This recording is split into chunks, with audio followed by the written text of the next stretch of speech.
Hello friends. तो आज हम लोग देखेंगे अर्थव्यवस्था के प्रकार के बारे में। हम लोगों ने पिछली वीडियो में देख लिया था अर्थव्यवस्था क्या है, उसकी परिभाषा को हम लोग पढ़ चुके हैं।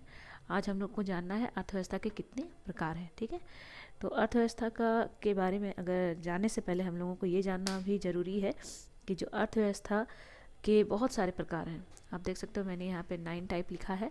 तो अर्थव्यवस्था के इतने सारे अगर प्रकार हैं तो आखिर इनका जो वर्गीकरण किया गया है किस आधार पे किया गया है। तो दोस्तों मैं बता देती हूँ कि जो अर्थव्यवस्था का वर्गीकरण किया गया है वो मुख्यतः 3 आधार पे किया गया है। पहला है नियंत्रण के आधार पर, और दूसरा है विकास के आधार पर, और तीसरा है वैश्विक संबंधों के आधार पर। तो ये 3 प्रकार से हम किसी भी देश की अर्थव्यवस्था को बांटा गया है। तो नियंत्रण के आधार पर कौन कौन से अर्थव्यवस्था हैं, मतलब कोई भी देश जिसमें उच्च संस्थाओं का नियंत्रण होता है, या फिर बोल सकते हैं उस देश के जो शासक होते हैं उनका नियंत्रण होता है। तो वैसी अर्थव्यवस्था के अंतर्गत कौन कौन से आते हैं। तो पहला आता है पूंजीवादी अर्थव्यवस्था। पूंजीवादी अर्थव्यवस्था आता है। दूसरा है समाजवादी अर्थव्यवस्था। तीसरा है मिश्रित अर्थव्यवस्था। ठीक है, ये नियंत्रण के आधार पर, मतलब नियंत्रित अर्थव्यवस्था के नाम से भी जाने जाते हैं, क्योंकि इनका वर्गीकरण नियंत्रण के आधार पर किया गया है। चलिए दूसरा हम लोग देख लेते हैं विकास के आधार पर है। तो विकास के आधार पर जब हम लोग जानेंगे, चलिए तो विकास के आधार पर कौन कौन सी अर्थव्यवस्था है, ऐसे हम लोग थोड़ा सा पहले जान लेते हैं, फिर उसके जो अर्थव्यवस्था के बारे में हम लोग पढ़ेंगे उसके बारे में बताएंगे कौन कौन सी अर्थव्यवस्था हैं जो किसके आधार पर वर्गीकृत की गई हैं। तो अविकसित अर्थव्यवस्था है। दूसरा अल्प विकसित अर्थव्यवस्था। अल्प विकसित मतलब विकासशील अर्थव्यवस्था। उसके बाद तीसरा है विकसित अर्थव्यवस्था, जो आपका विकास के आधार पर वर्गीकृत किया गया है। और तीसरा है वैश्विक अर्थव्यवस्था के आधार पर, यानी कि विश्व की वैश्विक संबंधों के आधार पर, वैश्विक संबंधों के आधार पर अर्थव्यवस्था के कितने प्रकार हैं। तो यहाँ पे वैश्विक संबंधों के आधार पर 2 प्रकार की अर्थव्यवस्था है। बंद अर्थव्यवस्था यानी कि क्लोज्ड इकोनॉमी, एंड दूसरी है खुली अर्थव्यवस्था, ओपन इकोनॉमी। तो हम लोग इसके बारे में पढ़ेंगे एक एक करके। तो पहले हम लोग नियंत्रण के आधार पर कुछ अर्थव्यवस्था को देख लेते हैं। देखिए मैंने यहाँ पे बहुत सारे अर्थव्यवस्था के नाम लिखे हैं, तो मैं नियंत्रण के आधार पे जो अर्थव्यवस्था है उसके बारे में बताती हूँ। पहला है पूंजीवादी अर्थव्यवस्था। तो ये पूंजीवादी अर्थव्यवस्था नियंत्रण के आधार पे है। तो क्या कारण है जो इसको नियंत्रण के आधार पे बांटा गया है। तो इस अर्थव्यवस्था में उत्पादन के साधनों और उत्पादन का जो वितरण होता है एवं धन के विनिमय पर मुख्यतः हम लोग मुख्य रूप से देखा जा सकता है कि निजी क्षेत्रों का नियंत्रण होता है। तो इस अर्थव्यवस्था में, यानी कि जो उदारवादी बोल सकते हैं, जो पूंजीवादी अर्थव्यवस्था है, इसके अंतर्गत जो उत्पादन के जो साधन हैं, उत्पादन के वितरण और धन के विनिमय पर मुख्य रूप से निजी क्षेत्रों का, यानी कि प्राइवेट सेक्टर का ही नियंत्रण होता है, कंट्रोल होता है। अब है कि पूंजीवादी अर्थव्यवस्था को इंग्लिश में क्या बोलते हैं, तो इसको कैपिटलिस्ट इकोनॉमी बोलते हैं, कैपिटलिस्ट इकोनॉमी। अब इसके बारे में जान लेते हैं कि इसकी कुछ विशेषताएं। जैसे पूंजीवादी अर्थव्यवस्था के अंदर पूंजी एवं पूंजीपतियों का बाजार पर नियंत्रण होने के कारण ही इसको पूंजीवादी अर्थव्यवस्था कहते हैं, क्योंकि इस अर्थव्यवस्था में पूंजी और पूंजीपतियों का ही नियंत्रण होता है। उसकी दूसरी विशेषता है कि इस अर्थव्यवस्था का मुख्य उद्देश्य होता है लाभ कमाना। पूंजीवादी अर्थव्यवस्था में हमेशा प्रॉफिट गेन की बात होती है, कि वो ज़्यादा से ज़्यादा प्रॉफिट गेन कर सके, ज़्यादा से ज़्यादा क्या कर सके, प्रॉफिट गेन कर सके, लाभ कमा सके। तीसरा है कि यह अर्थव्यवस्था किसके द्वारा दिया गया। तो ये पूंजी जो वादी अर्थव्यवस्था है जो लाभ पे आधारित है, वह एडम स्मिथ के द्वारा दिया गया, और अहस्तक्षेप के सिद्धांत पर यह कार्य करती है। इसमें सरकारी हस्तक्षेप नहीं होता है, इसमें निजी क्षेत्र का ही स्वामित्व होता है, जिसमें बाजार पर सरकार का नियंत्रण न्यूनतम माना जाता है, यानी कि ना के बराबर। उसके बाद है कि ये भी हम लोग जान लेते हैं कि जो पूंजीवादी अर्थव्यवस्था है वो किन देशों में पाई जाती है, किन देशों ने पूंजीवादी अर्थव्यवस्था को अपनाया है।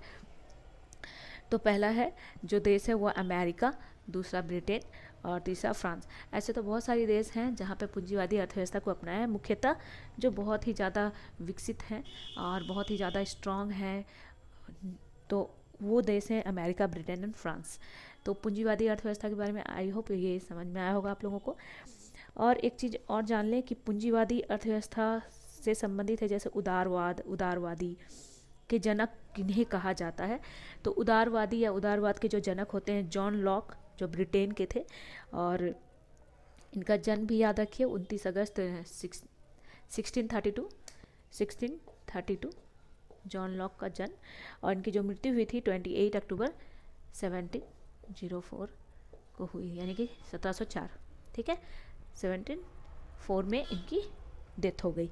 तो जॉन लॉक ही थे जो उदारवाद के जनक माने जाते हैं। तो ये भी याद रखिए, ये ब्रिटेन के थे। तो उदारवाद या पूंजीवादी अर्थव्यवस्था जिसे हम लोग जानते हैं। तो आई होप उदारवाद आप लोगों को समझ में आ गया होगा। नेक्स्ट पॉइंट पे हम लोग देखते हैं, दूसरा जो है नियंत्रण के आधार पे, वो है समाजवाद के बारे में है। समाजवादी अर्थव्यवस्था। अब है समाजवादी अर्थव्यवस्था क्या है? समाजवादी अर्थव्यवस्था सोशलिस्ट इकोनॉमी, सोशलिस्ट इकोनॉमी के बारे में हम लोगों को पढ़ना है। Socialist economy. तो फ्रेंड्स, सोशलिस्ट इकोनॉमी जिसे हिंदी में समाजवादी अर्थव्यवस्था कहते हैं, और यह भी नियंत्रण के आधार पर ही इनको बांटा गया है। ये नियंत्रण के आधार पर आते हैं।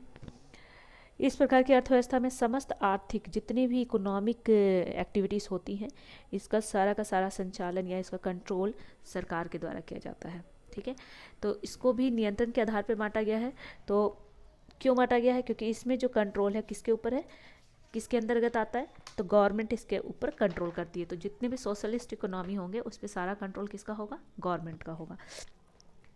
नेक्स्ट इसका हम लोग जान लेते हैं कि इस अर्थव्यवस्था में उत्पादन के जितने भी फैक्टर्स हैं, और उत्पादन दोनों पर, यानी कि गवर्नमेंट, यानी कि दोनों पर होता है, गवर्नमेंट पे भी होता है और प्राइवेट सेक्टर पे भी होता है, ना कि सिर्फ निजी क्षेत्र पे, यानी कि सिर्फ एक सेक्टर पे डिपेंडेंट नहीं होता है।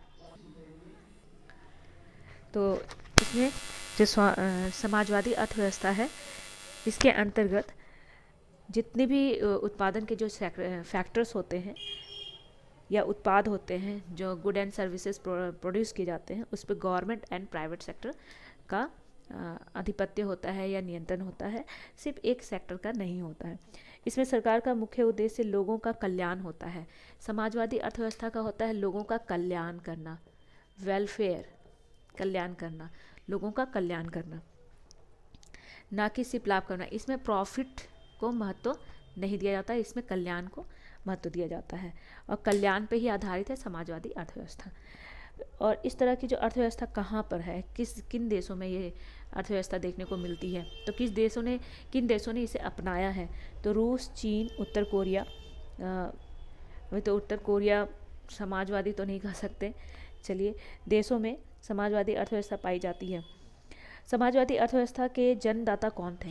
ये भी याद रखिए, समाजवादी अर्थव्यवस्था के जो जन्मदाता थे कौन? तो वो थे कार्ल मार्क्स। कार्ल मार्क्स थे।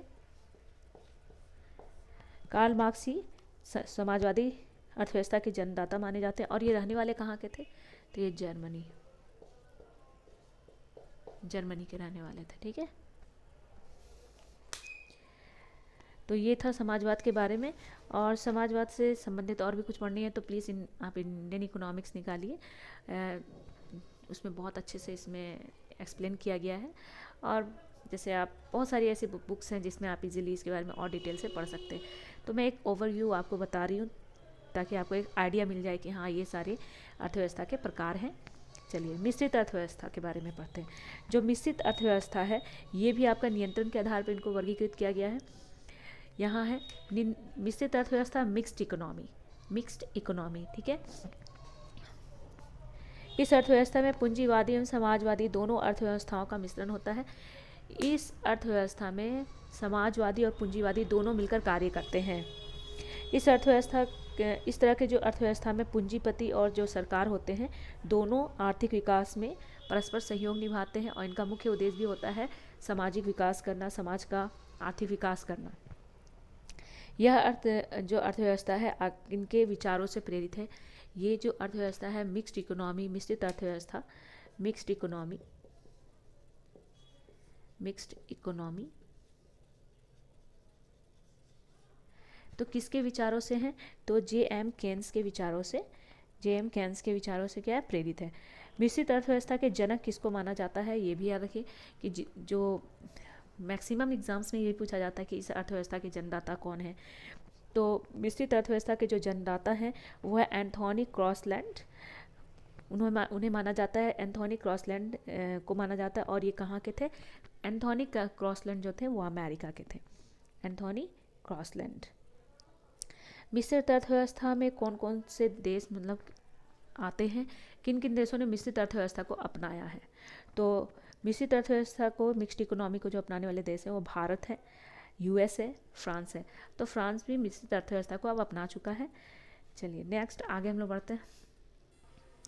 नेक्स्ट आते हैं विकास के आधार पर जो अर्थव्यवस्था है उसके बारे में। तो विकास के आधार पर जो अर्थव्यवस्था है, पहला है अविकसित अर्थव्यवस्था। अविकसित अर्थव्यवस्था क्या है? वैसे स्थान या देशों की अर्थव्यवस्था को हम लोग अविकसित अर्थव्यवस्था कहते हैं, जहाँ तीनों प्रकार के जो साधन होते हैं, जैसे प्राकृतिक साधन, भौतिक साधन और मानवीय साधन, ये 3 प्रकार के जो साधन होते हैं उनमें से किसी का भी मतलब जो विकास है वो बहुत ही कम होता है, मतलब ना के बराबर होता है। तो ऐसे अर्थव्यवस्था को हम लोग अविकसित अर्थव्यवस्था कहते हैं। तो जहाँ पर तीनों प्रकार के जो भौतिक, प्राकृतिक और मानवीय संसाधन है उनका विकास ना के बराबर होता है। जैसे अब ये इस तरह की अर्थव्यवस्था कहाँ पाई जाती है? तो ध्रुवीय प्रदेशों में है। ध्रुवीय मतलब ठंडे इलाकों में, जहाँ बहुत ठंड होती है, वहाँ पे किसी तरह के मतलब विकास को हम लोग नहीं इमेजिन कर सकते हैं या फिर सोच नहीं सकते, क्योंकि ज़्यादा ठंड है तो वहाँ पे लोग कैसे किसी इकोनॉमी को मतलब सेटल कर सकते हैं, क्योंकि वहाँ पे लोग रह ही नहीं पाएंगे। उसके बाद है सहारा रेगिस्तान, आप सहारा डेजर्ट है, वहाँ पे आप देख सकते हो कि उस तरह की जो क्लाइमेट है वहाँ पे हॉट वेदर होता है और टेम्परेचर बहुत ज़्यादा होता है। तो इस तरह की जो अविकसित अर्थव्यवस्था होती है उसमें तीनों प्रकार के जो बताए प्राकृतिक साधन या फिर भौतिक साधन और मानवीय साधन वो नगण्य होते हैं, बहुत ही कम मात्रा में होते हैं। चलिए नेक्स्ट हम लोग है अल्प विकसित या विकासशील अर्थव्यवस्था। अल्प विकसित अर्थव्यवस्था एक और अप्रयुक्त या फिर बोल सकते हैं अर्धप्रयुक्त मानव संसाधन होती है, यानी कि अप्रयुक्त होता है या अर्धप्रयुक्त, मतलब प्रयोग तो किए जाते हैं मानव संसाधन पर पूर्ण रूप से नहीं किए जाते। साथ ही प्राकृतिक संसाधन की न्यूनतम उपलब्धता पाई जाती है। तो अल्प विकसित देशों में जो हम लोग देखते हैं कि साधन बहुत ही न्यूनतम मात्रा में उपलब्ध होती है, और इस तरह की अर्थव्यवस्था को हम लोग अल्प विकसित अर्थव्यवस्था कहते हैं। अब ये है कि अल्प विकसित अर्थव्यवस्था के जनक कौन है? तो ये भी बता देते हैं, जैकब वाइनर। जैकब वाइनर, जैकब वाइनर, ये अल्प विकसित अर्थव्यवस्था के जनक माने जाते हैं। और यह अर्थव्यवस्था निम्नलिखित देशों में पाई जाती है। किन किन देशों में अल्प विकसित अर्थव्यवस्था पाई जाती है ये भी जान लेते हैं। तो इंडोनेशिया, पाकिस्तान, नेपाल, मध्य अफ्रीका, इन सब देशों में अल्प विकसित अर्थव्यवस्था पाई जाती है। अब है कि विकासशील अर्थव्यवस्था में क्या होता है, तो विकासशील अर्थव्यवस्था को भी जान लेते हैं। विकासशील अर्थव्यवस्था में मौद्रिक प्रौद्योगिकी एवं गैर आर्थिक सीमाओं के कारण विकसित देशों की तुलना में आय, उपभोग, बचत या भी बोल सकते हैं पूंजी निर्माण का स्तर बहुत ही निम्न होता है। तो विकासशील देशों में क्या होता है कि जैसे मौद्रिक जो क्षमता है या प्रौद्योगिकी हुआ, टेक्नोलॉजी हुआ, या जितने भी गैर नॉन इकोनॉमिक्स सीमाओं के कारण क्या होता है, विकसित देशों की तुलना में यहाँ पर लोगों का आय, उपभोग, बचत और पूंजी निर्माण का जो स्तर होता है बहुत ही निम्न होता है। और पूंजी निर्माण का स्तर बहुत निम्न होने का कारण क्या है? बहुत सारे ऐसे रीजन्स यहाँ पे होंगे, जैसे कि बचत बहुत कम होती है जिसके कारण से आप पूंजी निर्माण नहीं हो पाती है, लोगों की आय कम है, लोगों की आवश्यकताएं बहुत ज़्यादा होती हैं, गरीबी भी एक मुख्य कारण है। अब है विकसित जो विकासशील अर्थव्यवस्था है, यह अर्थव्यवस्था किन किन देशों ने अपना लिया है?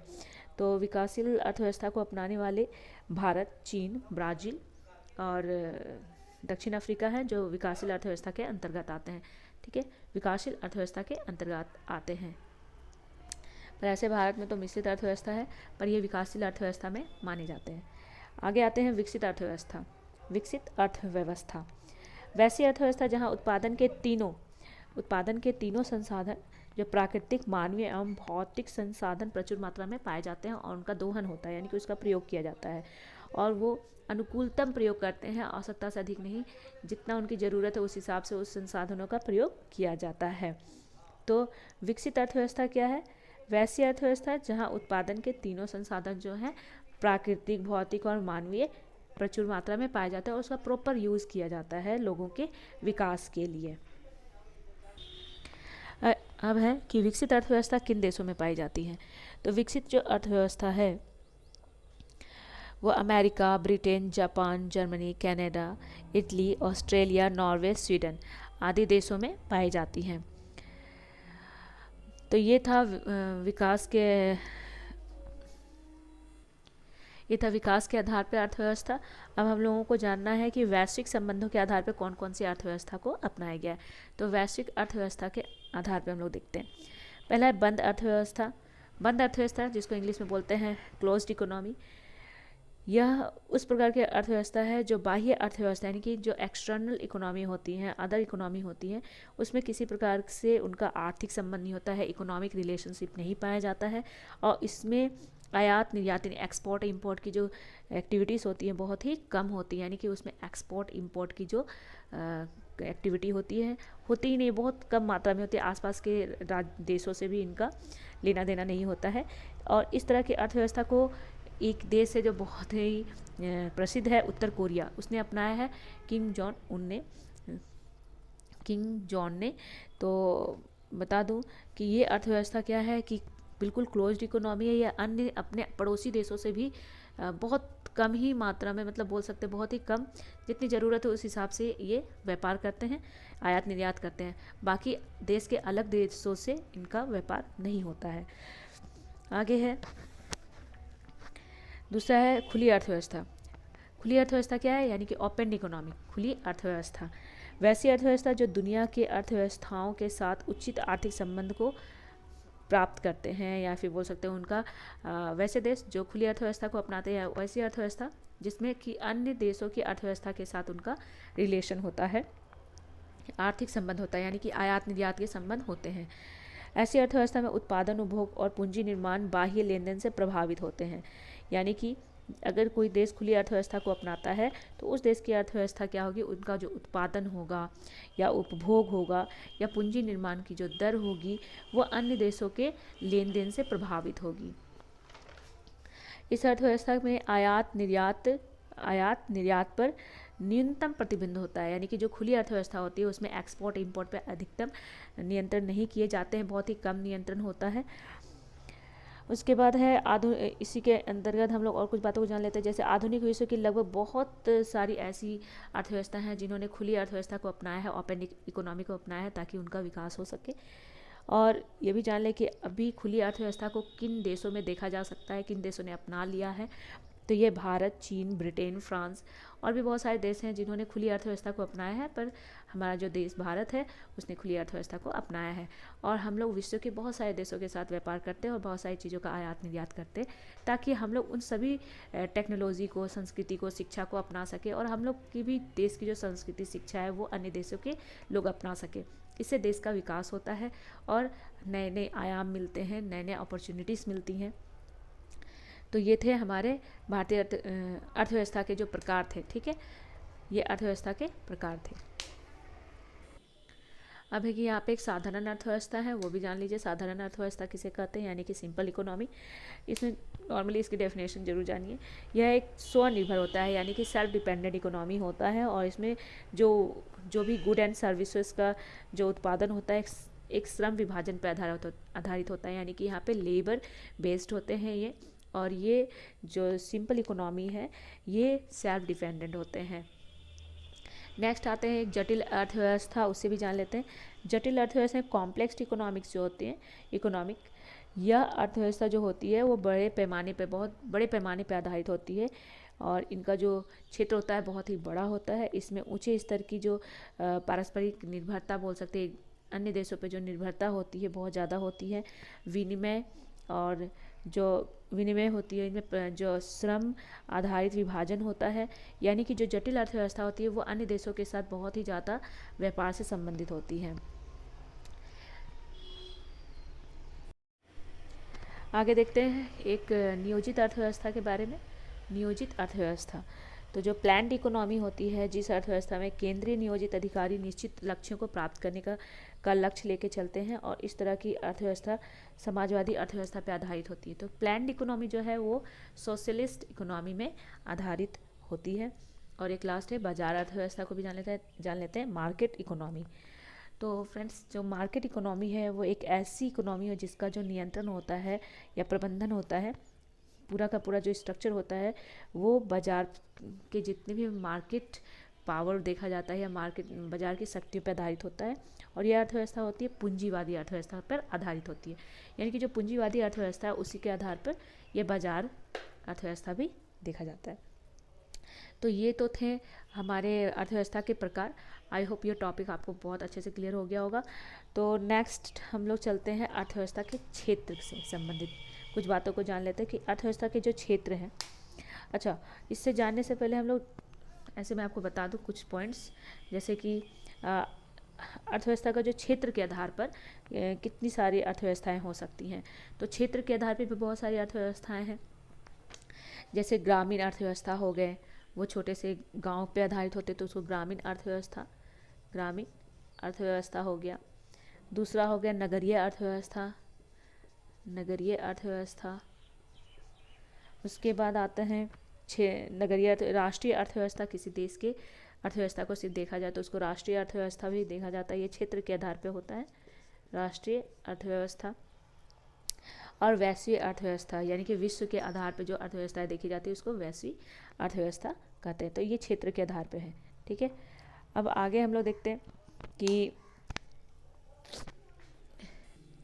अर्थव्यवस्था के कितने क्षेत्रक हैं। तो दोस्तों, यहाँ पे हम लोग जानेंगे कि अर्थव्यवस्था के कितने क्षेत्र। तो पहला यहाँ देखिए, अर्थव्यवस्था का हम लोगों ने डेफिनेशन देख लिया, अर्थव्यवस्था के प्रकार देख लिए और उनका वर्गीकरण भी देख लिया। तो ये सारे टॉपिक्स आई होप आप लोगों के क्लियर हो गए होंगे। अब है कि अर्थव्यवस्था के जो क्षेत्र हैं, तो कितने क्षेत्र हैं। तो अर्थव्यवस्था के क्षेत्र मैक्सिमम ऐसे 3 होते हैं, पर अभी विकास के आधार पर देख सकते हैं, या हमारी जो इकोनॉमी है, ये जो पूरा विश्व है जिस तरह से डेवलप कर रहा है उसके अनुसार अभी 5 हमारे क्षेत्र हैं। तो हम लोग इसको एक एक करके देखेंगे। तो पहला है प्राथमिक अर्थव्यवस्था। प्राथमिक अर्थव्यवस्था क्या है? अर्थव्यवस्था का वह क्षेत्र जहां प्राकृतिक संसाधनों को कच्चे तौर पर प्राप्त किया जा सकता है, यानी कि कच्चे तौर पर मतलब डायरेक्ट हम लोग बोल सकते हैं फार्मिंग सेक्टर, क्योंकि हमें सारे के सारे जो कच्चे माल प्राप्त होते हैं वो फार्मिंग सेक्टर से ही प्राप्त होते हैं। तो प्राथमिक क्षेत्र क्या होता है? जहाँ पे हमें कच्चे माल प्राप्त होते हैं। तो जैसे कृषि क्षेत्र, इसके अंतर्गत क्या आते हैं? कृषि क्षेत्र एग्रीकल्चर सेक्टर।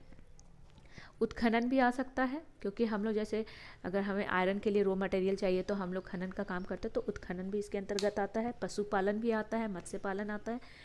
तो ये प्राथमिक क्षेत्र के अंदर पशुपालन, मत्स्य पालन, कृषि, उत्खनन, ये सारे प्राथमिक क्षेत्र में आते हैं, जहाँ हमें सीधे तौर पर डायरेक्ट हमें कच्चे माल जो मिलते हैं जिस क्षेत्र से, उसे प्राथमिक क्षेत्र कहते हैं। तो प्राथमिक क्षेत्र अगर कृषि है तो किस देश में कृषि प्राथमिक क्षेत्र माना जाता है? तो दोस्तों, हमारा देश का प्राथमिक क्षेत्र जो है, प्राइमरी सेक्टर जो है, इसे कृषि क्षेत्र है।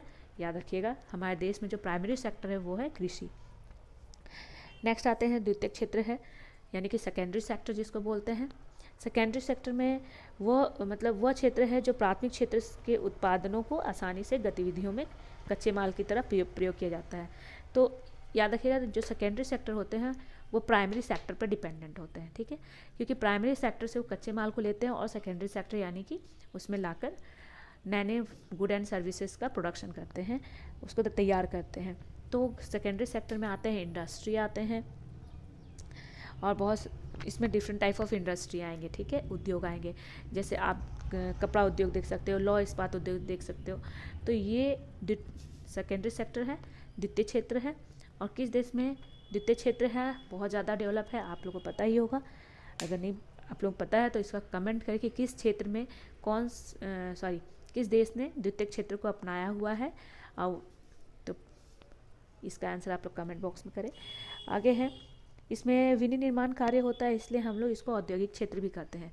इसमें निर्माण संबंधी कार्य होते हैं, यानी जो सेकेंडरी सेक्टर है उसमें निर्माण संबंधी कार्य होते हैं, और वो प्राथमिक क्षेत्र से रॉ मटेरियल को लेकर आते हैं, और इसमें नई नई वस्तुओं और सेवाओं का निर्माण किया जाता है, इसलिए इसको हम लोग औद्योगिक क्षेत्र भी कहते हैं, ठीक है। चलिए नेक्स्ट है टर्सरी सेक्टर। जो टर्सरी सेक्टर है इसमें क्या होता है, इसमें सभी प्रकार की जितनी भी सेवाएं हैं, जो सेवाओं का उत्पादन किया जाता है, इसमें लोगों को जो सेवाएं दी जाती हैं, ऐसे याद रखिए, जो टर्सरी सेक्टर है इसमें लोगों को सेवाएं दी जाती हैं। तो यहाँ पे कौन कौन से होंगे, जैसे बैंकिंग, स्वास्थ्य, शिक्षा, चिकित्सा, पर्यटन, ये सब क्या होंगे ना, इसके अंतर्गत आएंगे। तृतीय सेक्टर में क्या होंगे, बैंकिंग बैंकिंग बैंकिंग आएंगे, आपके हॉस्पिटल्स आएंगे, एजुकेशन आएगा, जो आप टूरिज़्म आ जाएंगे। तो जितने भी इसमें टर्सरी सेक्टर में आपका ये सारी चीज़ इन्वॉल्व है, ठीक है। जो आपका फोर्थ सेक्टर है, चतुर्थ क्षेत्र हम लोग देख सकते हैं। फोर्थ सेक्टर क्या है, फोर्थ सेक्टर ज्ञान से संबंधित है, यानी कि ये नॉलेज से संबंधित है। तो जब नॉलेज से संबंधित है तो जितनी भी नॉलेज से संबंधित सेवाएं इसमें हम लोग प्राप्त करते हैं, अन्य देशों से लेते हैं, या हम लोग अपनी नॉलेज को अन्य देशों को बेचते हैं। जैसे सॉफ्टवेयर डेवलपर्स इसी के अंतर्गत आते हैं, सॉफ्टवेयर डेवलपर्स इसके अंतर्गत आते हैं। उसके बाद पांचवा जो क्षेत्र है, तो पांचवा क्षेत्र में ज़्यादातर विशेषज्ञ शामिल होते हैं। इस क्षेत्र में सिर्फ विशेषज्ञ होते हैं, जो बहुत ही ज़्यादा हाईली क्वालिफाइड पर्सन्स होते हैं, इसके अंतर्गत आते हैं। रिसर्चर्स इसके अंतर्गत आते हैं, जो शोध का काम करते हैं, वैज्ञानिक होते हैं, इसके अंतर्गत मतलब पांचवा क्षेत्र में आते हैं। तो कोई भी अर्थशास्त्र के जो क्षेत्र हैं, याद रखिएगा, उसको हम लोग 5 क्षेत्र में बांटा गया है। ये पांचों क्षेत्र जरूर याद रखें। और अपने देश के जो प्राथमिक क्षेत्र है, हमारे देश का मुख्य जो पेशा है बोल सकते हैं, वो है प्राथमिक क्षेत्र कृषि, ये जरूर याद रखें। और ऐसे भी आप लोग क्लास 6-7 से पढ़ते आते हो, तो आप लोगों को नॉलेज होगा ही इसके बारे में कि भारत की जो प्राथमिक क्षेत्र है वो कौन सा है, कृषि है, याद रखिएगा, ठीक है। तो आई होप ये टॉपिक आप लोगों को समझ में आया होगा। अब न्यू टॉपिक के साथ फिर न्यू वीडियो में हम लोग आएंगे, और कुछ न्यू टॉपिक के साथ, ताकि आप लोगों का जो बेसिक कॉन्सेप्ट है वो आपका क्लियर हो जाए। तो ये था इकोनॉमिक्स का एक छोटा सा कॉन्सेप्ट जो आप लोगों के लिए बेनिफिशियल होगा। Thank you.